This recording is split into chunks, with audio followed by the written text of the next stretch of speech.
내가 건축 법규를 하나도 몰라도 건축 법규만 30년 가까이 검토한 소장님의 실력을 가질 수 있게 됩니다. 그리고 내가 가장 좋아하는 건축가와 공모전, 뭐 학교 프로젝트 이런 것들을 진행하는 방법을 알려드릴게요. 그리고 마지막으로 대지 분석, 매스터디, 건축을 하는 과정에서 나의 생각을 주저리 떠들기만 하면 발표 PPT가 바로 완성돼 있는 그 방법을 전부 알려드리도록 하겠습니다. 지금 끝까지 안 보고 그냥 바로 나가게 되면은 나중에 진짜 필요하게 될 때 오히려 생각 안 나가지고 그때 공부한다고 시간 엄청 많이 뺏기거든요. 진짜 다 끝까지 안 들어도 건축 법규 부분까지만이라도 반드시 들어보는 거를 추천드릴게요. 네, 저희가 사용해 볼 거는 노트북 LM이라고 하는 겁니다. 이 노트북 LM은 구글에서 제공하는 서비스인데 이런 식으로 생각하시면 돼요. 우리가 AI를 사용할 때 AI가 미리 어떤 학습된 데이터를 가지고 저희에게 답변을 해주는 거예요. 근데 이 노트북 LM이라는 건 뭐냐면은 이 학습 데이터 자체를 저희가 제공하는 거죠. 그리고 이 학습된 데이터 안에서만 답변을 해주는 겁니다. 그냥 요 정도로만 알아둬도 지금은 전체 내용을 이해하는데 전혀 문제가 없고 구글에다가 이렇게 노트북 LM이라고 이렇게 검색을 합니다. 하고선 여기 나오는 거 창을 들어가 주시면 됩니다. 그럼 여기서 이제 노트북 LM 사용해보기 요거를 눌러줍니다. 네, 이렇게 누르게 되면은 지금은 제가 여기 밑에다가 몇 개 했으니까 최근 노트북 뭐 이런 식으로 나왔고 추천 노트북 나와 있는데 필요 없고 여기 새 노트 만들기 요거 클릭해 줍니다. 그리고선 저희가 건축 법규를 다운로드를 해주는 거예요. 건축 법 같은 경우에는 이미 잘 알고 계시는 분들도 계시겠지만 건축 법이 있고요. 그리고 건축법 시행령이 있어요. 령. 그리고선 시행 규칙이 있습니다. 규칙. 그래서 법령 규칙을 이렇게 3단 비교를 해놓고선 여기서는 어떤 거는 대통령령으로 정한다 라고 하면 이제 이거는 시행 규칙에서 확인할 수 있다 뭐 이런 식으로 이렇게 3단 비교를 하면서 법을 보는 거거든요. 어떻게 사용하는지 한번 보여드릴게요. 구글로 저희가 다시 가셔가지고 구글에 건축법 이렇게 검색하게 되면은 여기 국가법령정보센터가 나오거든요. 클릭해줍니다. 그럼 여기서 저희는 어떤 걸 하냐면은 여기 상부 쪽 여기 상부에 요 다운로드 버튼이 있어요. 다운로드 버튼 요거를 선택해 주는 거예요. 그러면 여기서 클릭하게 되면은 이렇게 저장 나오죠. 여기에서 조문 목록이랑 별표 목록을 다 포함시켜요. 그리고서 여기 붙이기랑 별표 서식도 눌러가지고 여기 전체 선택을 눌러줍니다. 이렇게 해서 선택 다 눌러주고 붙이 또 전부 선택해주고 별표 서식도 전부 다 선택해줍니다. 그리고선 PDF로 해서 저장을 눌러줍니다. 그래서 내가 원하는 곳에 저장을 시키는 거예요. 그럼 이런 식으로 PDF로 이 법규들이 전부 다 이렇게 다 다운로드가 된 거예요. 그럼 이 다운로드된 파일을 어떻게 하냐? 여기 노트북 LM에 이쪽 왼쪽 상단에 소스 추가가 있어요. 소스 추가를 클릭해서 파일 업로드죠. 여기 문서에다 저장해놨는데 이 문서를 열기 해가지고 집어넣으면은 얘가 이렇게 뱅글뱅글 돌아가다가 이게 이제 다 끝났다고 알려줄 겁니다. 이렇게 금세 다 읽었죠? 이 내용을. 그래서 이 자료는 대한민국 건축법의 세부 조항을 다루고 있습니다 하면서 이미 이 PDF를 전부 다 읽어서 요약을 시켜놓은 거예요. 그러니까 우리가 이런 식으로 건축법, 그리고 건축법 시행령, 건축법 시행규칙 이거 3개 필수적으로 넣어주시고 국계법이라고 하죠. 국계법. 국토의 계획 및 이용에 관한 법률 국토계획법 요거 반드시 이것도 넣어주셔야 되고 그리고 또 주차장법이랑 건축물의 피난 방화 구조 등의 기준에 관한 규칙 요것도 넣어주시고 여기에 주차장법이랑 주차장법 시행 규칙도 넣어줘야겠죠. 그리고 여기에 플러스 어떤 걸 넣어주셔야 되냐면 내가 설계하고자 하는 지역에 지역 건축 조례를 반드시 넣어줘야 돼요. 예를 들면 서울시 건축 조례 뭐 등등 이런 식으로 할 수 있죠. 이 서울시 건축 조례 같은 것도 어떻게 찾아볼 수 있냐면 이것도 구글에서 그냥 찾아보시면 돼요. 서울시 건축 조례 이렇게 검색하면은 이렇게 국가법령처럼 서울시 건축 조례 이렇게 뜨거든요. 여기서 들어가셔가지고 여기 현행법규 아닙니다 이렇게 떴을 때는 현행법규로 이동 누르시면은 이렇게 법규가 뜨면은 마찬가지로 다운로드 해서 부칙 다 넣어주고 별표 서식 다 클릭해준 다음에 PDF로 저장한 다음에 올려주시면 됩니다. 여기다가 이 소스에다가 추가를 계속 시켜서 다 올려주면 돼요. 이런 식으로 제가 어떻게 만들었냐면 이렇게 만들어놨어요. 아까 말한 것들에 대한 내용들 전부 다 들어가 있죠. 건축적 피난 방화 있고 법 있고 시행규칙 있고 이런 식으로 다 넣어놔서 뭐 그냥 아무거나 예시를 한번 들어볼게요. 건축물을 신축하려고 하는데 기존 대지에 건축물이 있으면 어떻게 해야 해? 그냥 질문을 하는 거예요. 그러니까 법규적으로 어떻게 해야 되는지 궁금하잖아요. 그래서 질문을 하고 잠깐 기다려 보시면 그리고 잠깐 기다리는 동안에 제가 설명드리면은 이 소스를 내가 원하는 걸 선택하고 켜고 끌 수가 있어요. 그랬을 때 모든 소스를 다 켜놓고 그 검토하면 되겠죠. 그리고 만약에 내가 서울시가 아니다, 뭐 예를 들면은 경기 뭐 수원시에다가 지어야 된다 라고 하면 이제 수원시 건축조례를 넣어놓고 이건 체크를 해제하고 이 수원시에다 체크를 활성화를 시키면 되겠죠.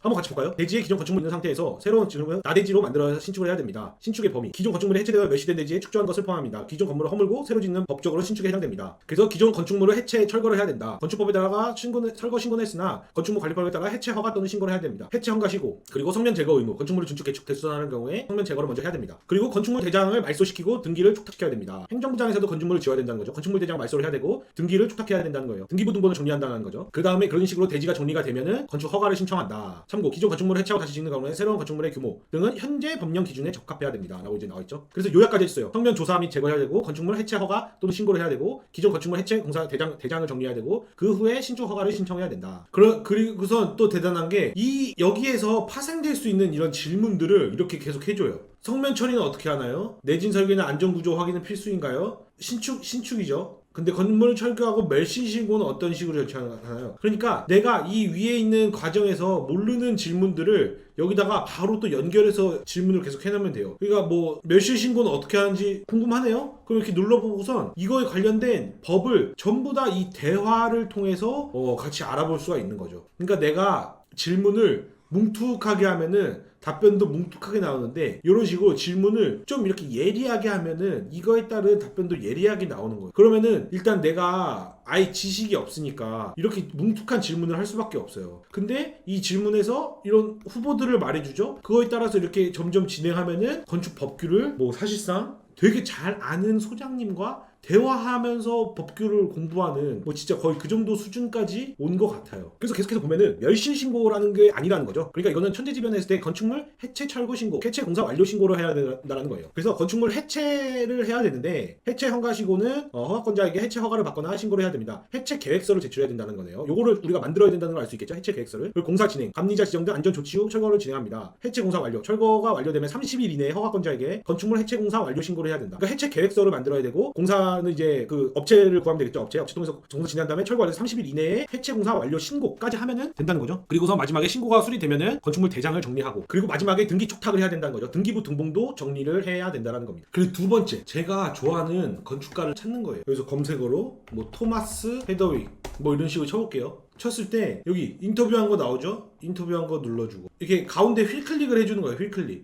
이것도 뭐 한번 넣어줄게요. 꿈꾸는 디자이너 토마스 헤더윅 건축이 감성이 더해졌을 때, 이종우 에디터라는 분이 이렇게 했네요. 이것도 넣어주고, 노드섬 공모 이것도 넣어주고, 이런 그 직접 이렇게 인터뷰한 이런 영상이 아주 좋아요. 이렇게 눌러주고, 제 영상도 나왔네요. 헤더윅이 말하는 한국 아파트 이것도 눌러주고, 이런 식으로 계속 눌러줍니다. 이것도 눌러주고, 계속 눌러주고, 이렇게 해서 더 이상 한국어로 안 나왔으면 이제 영어로 검색해주는 거예요. 토마스 헤더윅 나왔죠? 그럼 테드 강연 너무 좋죠? 테드 강연 넣어주고, 요것도 넣어주고, HOT입니다. 저거 필요 없고, 토마스 헤더윅 넣어주고, 이것도 넣어주고, 인터뷰들을 다 넣어주는 거예요. 이런 식으로 이 테드 강연 계속 나오네요. 헤더윅에 관련된 모든 자료들을 인터뷰했던 것도 다 넣어줍니다. 지금 한 30개 정도 모였는데, 이제 이걸 어떻게 하냐? 이제는 조금 살짝 노가다를 해야 되는데, 이런 식으로 창을 좀 이렇게 반반으로 나눠줄게요. 그 다음에 여기서부터 하나씩 넣어주는 거죠. 영상에 재생되는 건 어쩔 수가 없습니다. 이거를 플러그인 같은 거 사용하면은 더 빠르게 할 수 있다라고 하거든요. 그런 거는 여러분이 한번 좀 알아보세요. 저는 이렇게 노가다 하는 방법밖에 몰라서. 그래도 몇 분 안 걸립니다. 이렇게 메모장에다가 다 모았잖아요. 그러면 이거를 전부 다 컨트롤 C 이렇게 복사를 해주고, 여기에서 새로 하나 만들어 줄게요. 새 노트 만들기 역시 마찬가지로 해놓고, 여기서 어떤 거를 할 거냐면은 그냥 소스 추가 누르면 이거 똑같이 뜨는 거거든요. 여기 웹사이트를 눌러줘요. 그 다음에 컨트롤 V로 다 넣어줍니다. 그리고 삽입 누르게 되면은 이 영상들을 전부 다 이 소스로 만들어서 분석을 하는 거예요. 잠깐만 기다려줍니다. 한 1분도 안 돼서 여기에 지금 이렇게 나왔어요. 소스가 31개래요. 뭐라 하는지 한번 볼까요? 혁신적인 토마스 헤더의 건축 철학과 주요 프로젝트에 따른 인터뷰 강연 모음입니다. 현대도시 상막함을 하고서 노드저 서울, 싱가포르 더 하이브 등 유기적 인간 중심 도시 재생을 비전으로 제시한다고 합니다. 감정적 반응이 중요하고 K 건축의 잠재력을 언급하면서 미래 세대에게 물려줄 지속 가능한 가치를 담은 건축의 필요성을 역설한다고 합니다. 이제 여기다가 역할을 부여를 해주는 거예요. 여기 채팅 쪽에서 이 위쪽 상단에 가면은 여기 있거든요. 요거를 이렇게 클릭해 주시면은 이렇게 기본값, 학습 가이드 맞춤 이렇게 되어 있는데 그냥 이 대화 목표 스타일을 맞춤으로 한 다음에 여기다가 적어주는 거죠. 어떤 걸 적어줄 거냐면요. 이거는 제가 이런 식으로 그 제미나이한테 이런 식으로 질문한 거예요. 노트북 LM에 터드 사이즈 자료를 많이 넣고 내 설계 아이디를 함께 발전시켜주는 파트너로 사용할 거야. 역할을 부여하는 글을 작성해줘. 해서 뭐 여러 가지 이렇게 질문들을 왔다 갔다 하면서 결국 완성시킨 게 이런 식으로 정리를 했어요. 첫 번째, 당신의 정책성. 헤더 위에 뇌를 가진 수석 디자인 파트너입니다. 흔한 근린 생활 시설을 설계하지만 결코 평범한 상자를 만들지 않고 일상적인 독보적인 디자인 촬영과 여러모를 불어넣는 것입니다. 이런 설계 사무소 운영한다면 엄청 좋겠죠? 우리의 목표. 그래서 사랑받는 건축물을 만들 거고 헤더윅의 시선에서 재해석해서 대안을 제시하십시오. 그리고서 이제 행동 강령. 내가 제시한 기능이 기능적으로 훌륭하더라도 그것이 감정이나 특별함이 부족하다면 반응을 해줘요. 동네 풍경이 어떻게 바뀌는가, 만져보고 싶은 요소가 있는가, 임대 면적을 세우면서 어떤 공간적 경험을 진행하는가. 근데 요거는 예시는 그냥 아예 그냥 두지 않을게요. 요거 소스에 이거까지 넣게 되면은 괜히 이거에다가 이런 질문만 계속 할 것 같거든요. 그래서 그냥 무조건 동의하지 말고 내가 제시한 안이 기능적으로 훌륭하더라도 부족하다면 가차없이 비판하시오.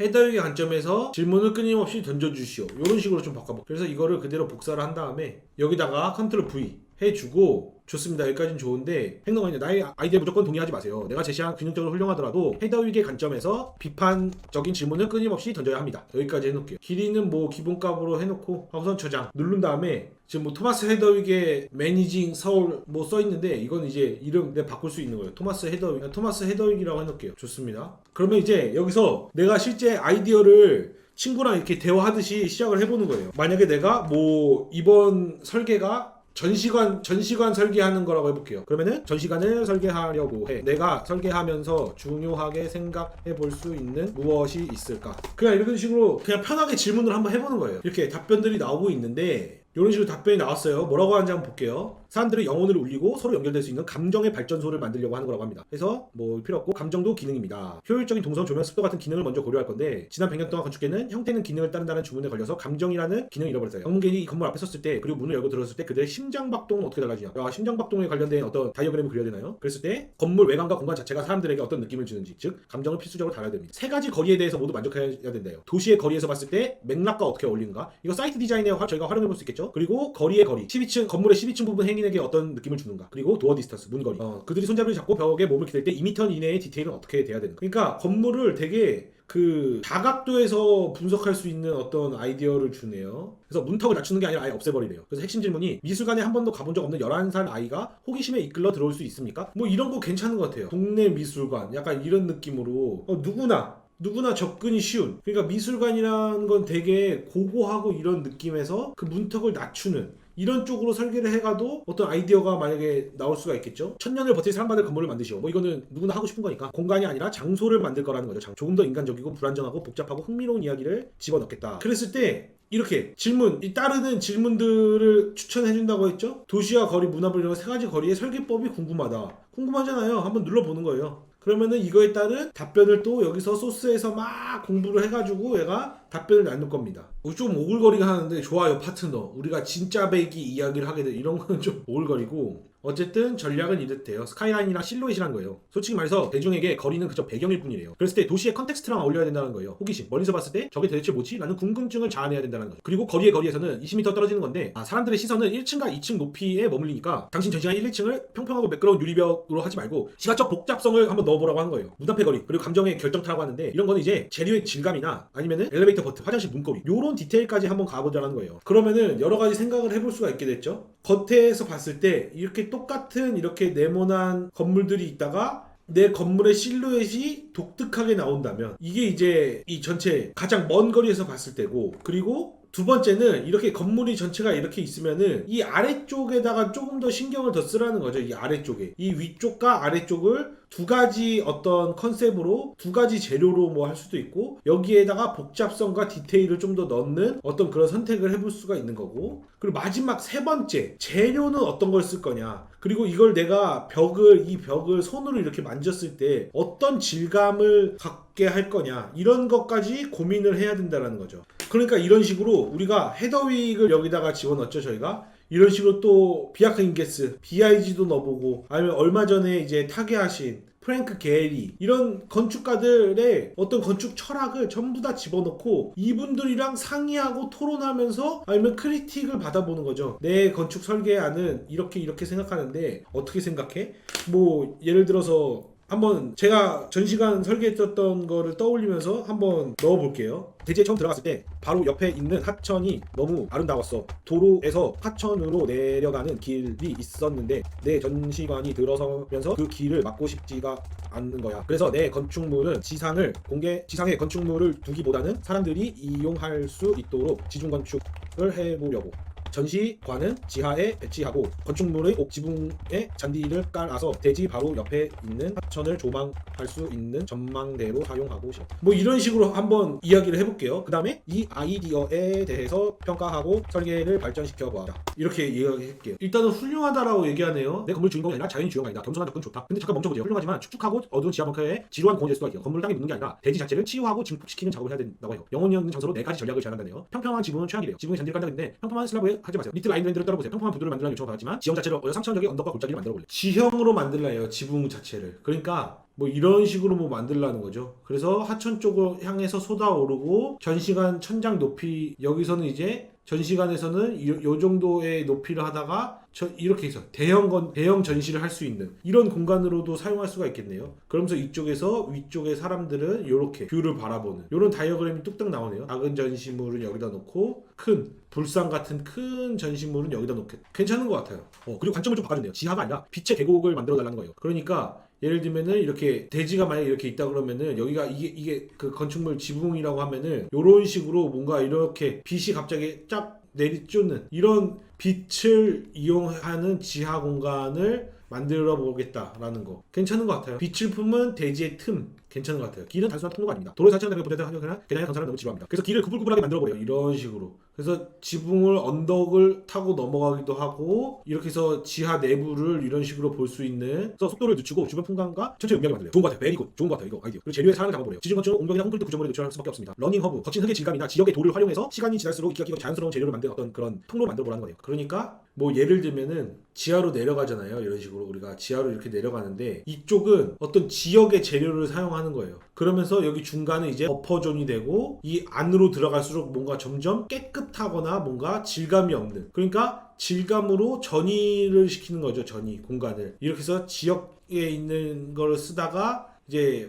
버퍼존이 되면서 여기서는 이제 박물관 전시하는 이제 깨끗한 대리석 뭐 이런 걸로 전이 공간을 만들면서 뭐 이런 이야기가 스토리가 나오잖아. 스토리. 그래서 제일 무슨 아니라 대지가 윤기가 만드는 3차원 공간이자 빛과 자연 승간도는 동굴로 만들어달라고 하는. 괜찮은 것 같아요. 꽤. 여기에서 바로 세 번째 팁이 나오는 거예요. 대지 분석의 이제 컨셉 설계 쪽을 진행을 하는 건데 이런 식으로 주저리 떠든 거예요. 하천이 예뻤어. 길이 있는데 막고 싶지가 않다. 그래서 지상에 두기보다는 지중 건축을 해보고 지붕에 잔디를 깔아서 하천을 조망하는 전망대로 사용하고 싶습니다. 라는 게 어쨌든 내 대지 분석에 의한 어떤 결과예요. 근데 이거를 교수님한테 말로만 할 수는 없잖아요. 그랬을 때 이렇게 해가지고 설계를 발전시켜보자 해서 이 아래쪽에 대답이 나왔어요. 그거를 여기 하단에 보면은 이 메모의 저장을 누르게 되면은 이 우측에 이렇게 감정이 숨추는 대지 지중 건축이라고 이게 나오거든요. 그럼 이거를 클릭해가지고 소스로 변환을 눌러주는 거예요. 그러면은 여기 소스 쪽에 감정이 숨쉬는 대지 지중 건축 이게 나왔잖아요.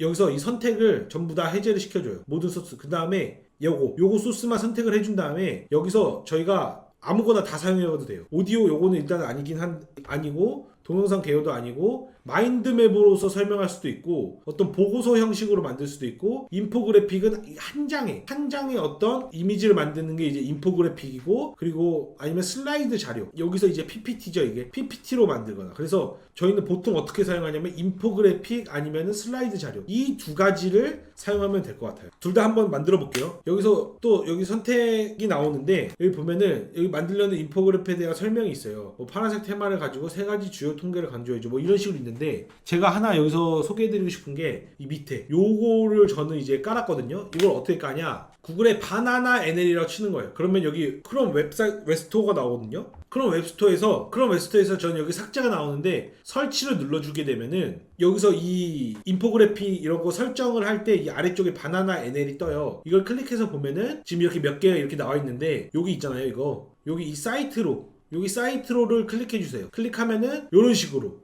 예시들이 있어요. 요런 컨셉의 PPT를 만들어주겠다. 그래서 저는 이제 보통 이제 미니멀 쪽 많이 사용하는데 이걸로 한번 해볼까요? 요거랑 아니면 요것도 설치해놨고 요것도 설치해놨는데 이 컨셉으로 한번 만들어 볼게요. 보면은 이렇게 마우스를 이렇게 호버하기만 해도 이렇게 옆에서 바로 썸네일로 볼 수 있기 때문에 클릭하시면 돼요. 그럼 요걸로 하겠다라고 하면은 이 밑쪽에 이게 여기 컨셉이 나오고선 생성 눌러주면 돼요. 요거 하나 생성해 놓고 여기 슬라이드 자료도 여기에서 이 연필 버튼을 눌러주셔야 됩니다. 연필 버튼을 누른 다음에 역시 마찬가지로 이걸로 해가지고 자세한 자료가 아니라 발표자 슬라이드, 우리 발표할 거니까 발표자 슬라이드로 해서 이렇게 생성을 기다려 보겠습니다. 이거는 대략 뭐 5분에서 한 10분 정도 걸리는 것 같더라고요. 여유롭게 기다려 주시면 됩니다. 네, 이런 식으로 완성됐는데 인포그래픽 먼저 저희 한번 살펴볼게요. 이렇게 보면은 영혼을 깨우는 지중 건축, 대지를 치유하는 4가지 진화 전략. 뭐 텍스트는 진짜 구린 것 같아요. 대지를 치유하는 진화 전략 뭐 이런 거 좀 이상한 것 같아요.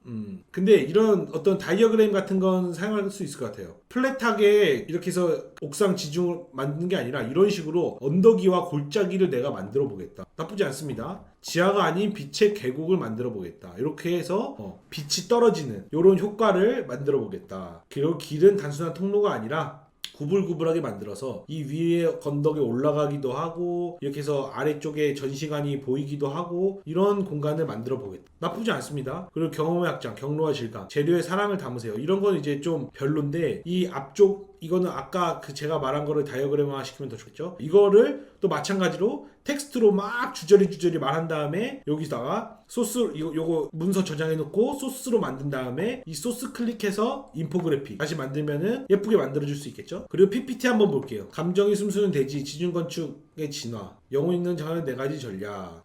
내 건물이 주인공이 아니라 자연이 주인공이라고 생각합니다. 도시에 필요한 것은 더 많은 건물이 아니라 치유하고 증폭시키는 대지입니다.